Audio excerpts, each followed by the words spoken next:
ভাতারের কাপসর গ্রামের এক ব্যক্তি স্মার্টফোন কুড়িয়ে পেয়ে ফিরিয়ে দিলেন প্রকৃত মালিককে। ফোন ফিরে পেয়ে খুশি কুলচন্ডা গ্রামের মহিলা। সোমবার 6টা 10 মিনিটে তুলে দেওয়া হলো সেই ফোন।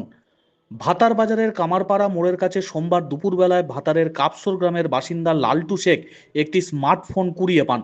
তিনি ঠিক করেন মোবাইল ফোনটি ভাতার থানায় জমা করবেন। এরপর ওই মোবাইল ফোনে ফোন আসে যে মোবাইল ফোনের মালিকের বাড়ি কুলচন্ডা গ্রামে। তিনি আলীনগর বাস স্ট্যান্ডে আসতে বলেন মোবাইলের প্রকৃত মালিককে। সঠিক প্রমাণ নিয়ে ফোনটিকে ফিরিয়ে দেওয়া হয়। ফোন ফিরে পেয়ে খুশি কুলচন্ডা গ্রামের ওই মহিলা। তিনি জানান তিনি যখন কানপুর যান তখন ভুলবশত তার ফোনটি পড়ে যায়।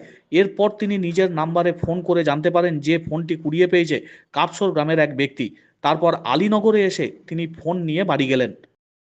বাড়ি আমার অঞ্জলি হেমব্রম ভাতা কুলচন্ডা গ্রামে বাড়ি। কুলচানা গ্রামে। ফোনটা কোথায় হারিয়েছিল তোমার? কি জানি সেটা মনে নেই, আমি কানপুর গিয়েছিলাম আধার কার্ডের আপডেট করার জন্য, দিয়ে কোথায় করেছে আমার মনে নেই। দিয়ে কে পেয়েছে? দাদা ঘুরিয়ে পেয়েছিল, তিনি ভালো লোক, তিনি দিয়ে দিয়েছেন আমাকে। কি জানতে পারছি? কাশিমের লালটু দাদা ঘুরিয়ে পেয়েছিলেন বলে তিনি দিয়ে দিয়েছেন, ভালো লোক বলে। কতটা খুশি তুমি? হ্যাঁ, কতটা খুশি হয়েছো? অনেক খুশি হয়ে গেছি। কি নাম তোমার বললে? অঞ্জলি হেমব্রম। তো ফোনটা তুমি ফিরে পেলে? হ্যাঁ, ফেরত পেয়েছি।